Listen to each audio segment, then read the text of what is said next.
What's going on, y'all? Your boy Darius here back in for another video, and this time I am here for my review of The Crow, the 2024 reboot of the Crow movie starring Brandon Lee back in 1990. Was it 1994? Has it been like a full? Has it been like a full 20 or 30 years? It's crazy. I think it was 94. So yeah, this is a very, of course, very controversial movie. It has sort of been that way ever since it was announced because The Crow, the original, is very much a cult classic. Like it's a movie that people have such an emotional connection to. You know, there's like a mystique around it, there's an aura around it, and it could be mainly because of the tragedy that befell Brandon Lee on set when he got, you know, when he got shot with like a real bullet, real gun. They're supposed to be using like dummy rounds or whatever, blanks. And he died on that set.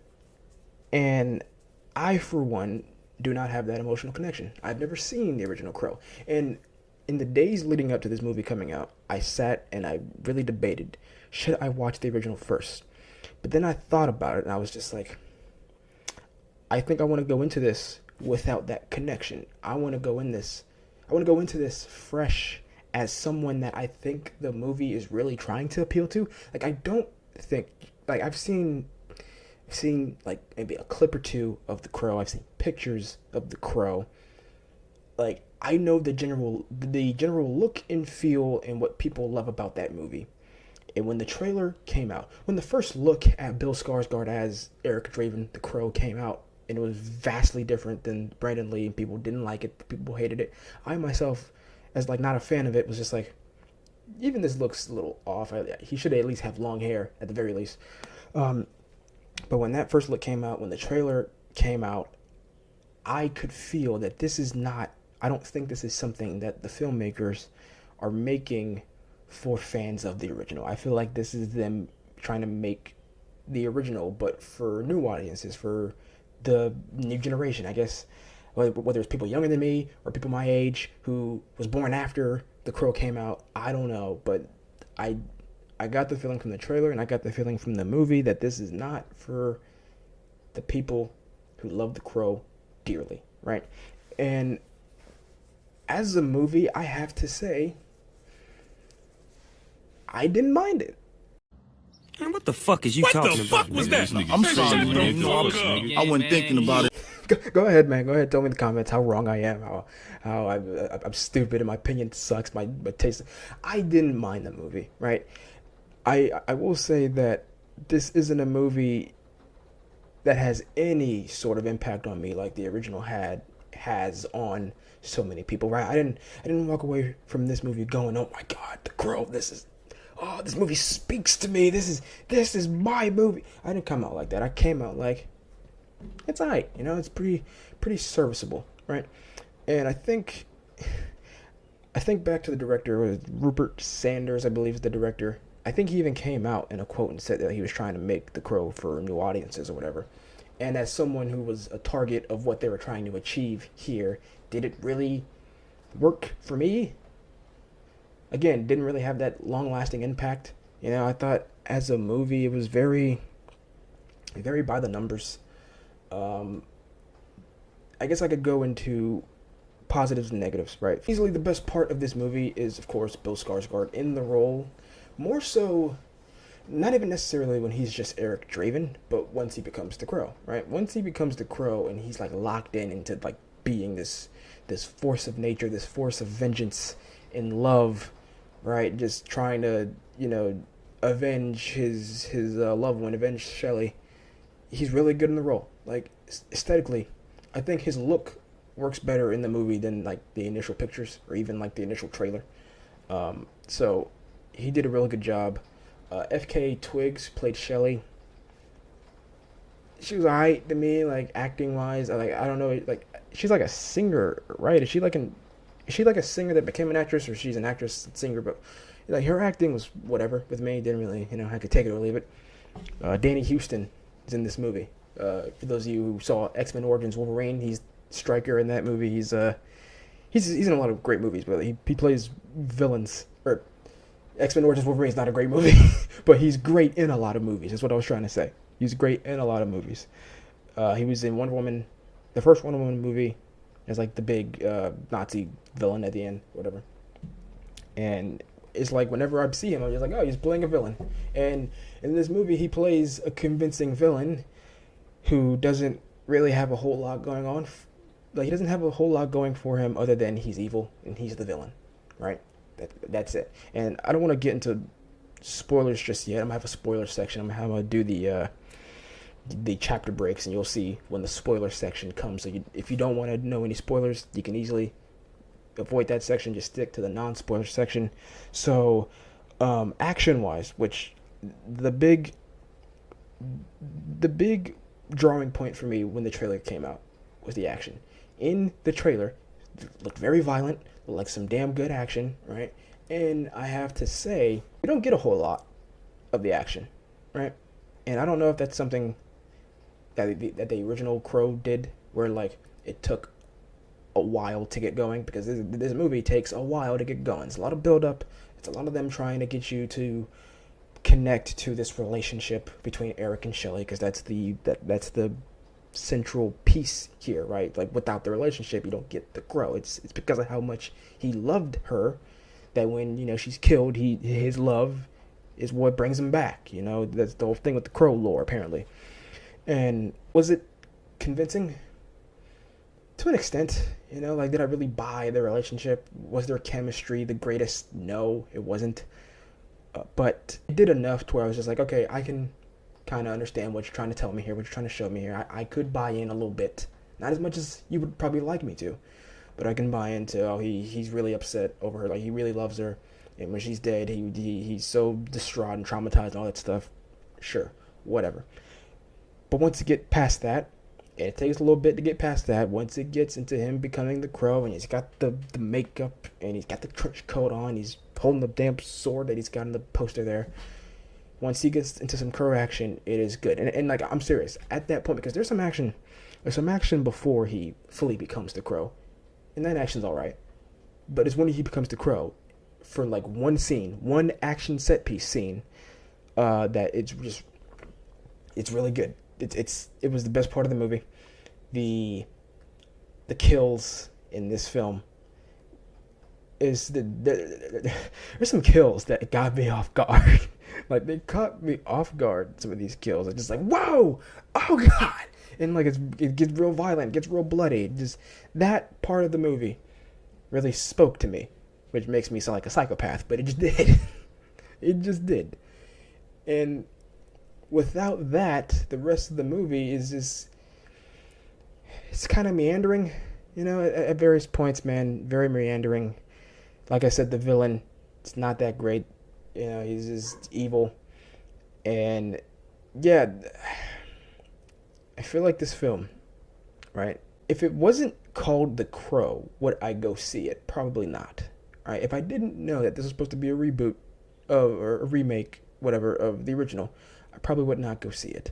But because of what it was, I knew it was a reboot, a remake.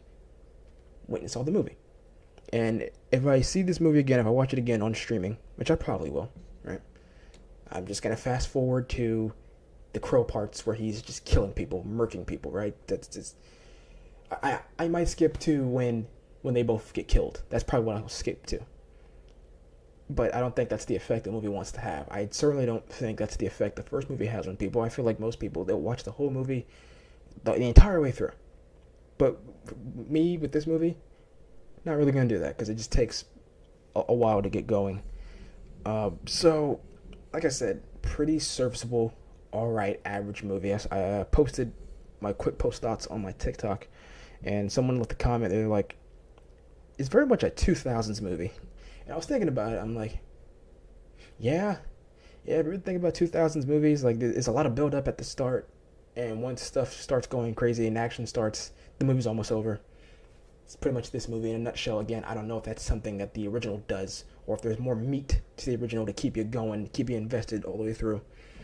But as far as grading for this movie, for The Crow 2024,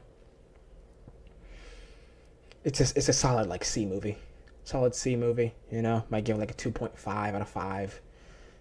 So yeah, those are my thoughts on The Crow. Those are my non-spoiler thoughts on The Crow.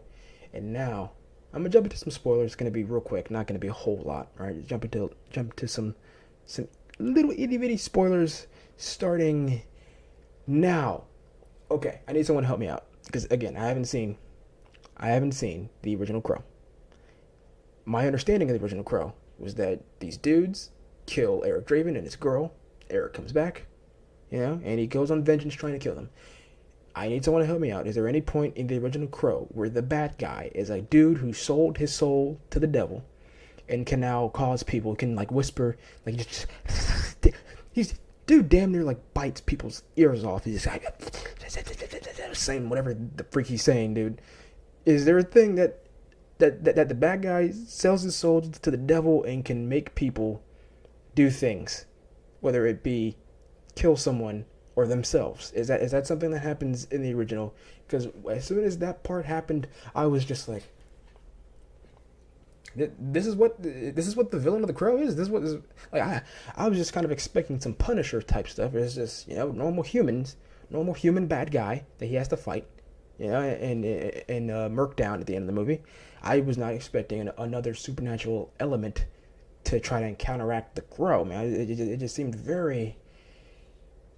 It's weird for like, you would think that the Crow element would seem like it came out of nowhere, but that part really came out of nowhere.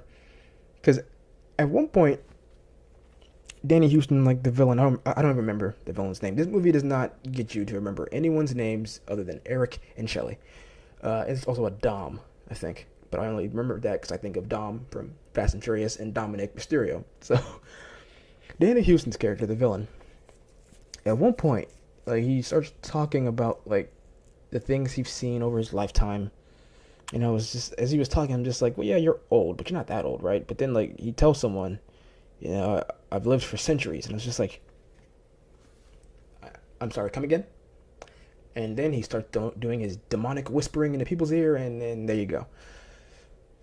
That part just seemed, again, I don't know if that's a thing in the original, right? Maybe it was done better in the original, but for me, it really was kind of this point that stuck out like a sore thumb. Just like, this is really what, okay, all right, sure. The opera scene, right, which is the 20, it's like the last 20 minutes of the movie where he goes to the opera and he starts murking dudes. It is glorious. They do it to like this opera, what do you call it, like an opera song, music, whatever. Some amazing kills, like some kills you'd see at like a slasher movie, which I loved. The only thing that bugged me is that he kills a lot of dudes in this movie, right? And like, I'm not trying to be one of those dudes on the internet, one of those guys, the channels, they make their thumbnails, they love talking about stuff that's woke and garbage and all that stuff. But it did stick out to me that he kills like maybe, I don't know, like a solid 15 guys, let's say. I'm sure, maybe, was it kill count? Maybe Kill Count will do a movie or a video on this. I'm pretty sure he killed like a good 15 dudes. And I mean dudes, all men, in this movie.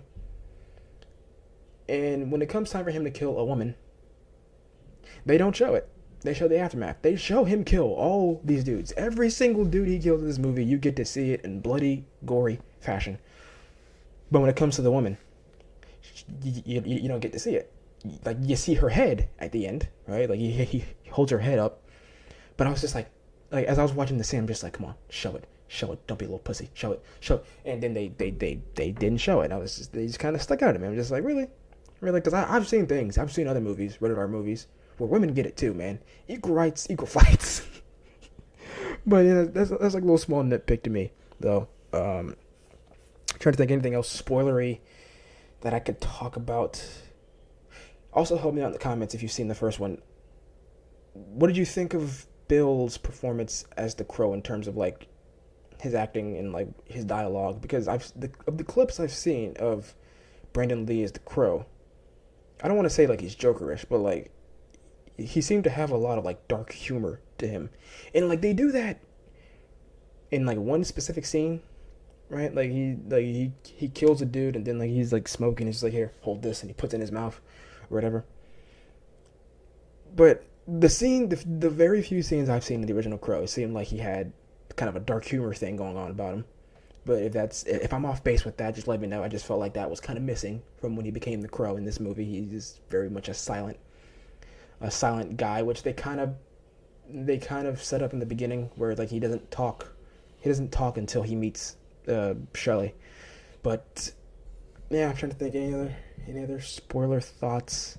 I saw one quote where like apparently they rewrote the movie to set up, or they rewrote the ending to set up for a sequel, which I don't know if I got that from the ending. I guess it could be construed that way. I don't think this movie's getting a sequel because I don't think this movie is gonna make that much money, because there was about 10 people. Yeah, about 10 people in my theater when I went to go see it, including myself. So, and it's a Saturday, dude. It's open weekend, so I don't know about that. But yeah, I think those are my thoughts. Oh, also one last thing. The soundtrack was weird. The soundtrack, there were some weird choices. Some songs in the soundtrack fit.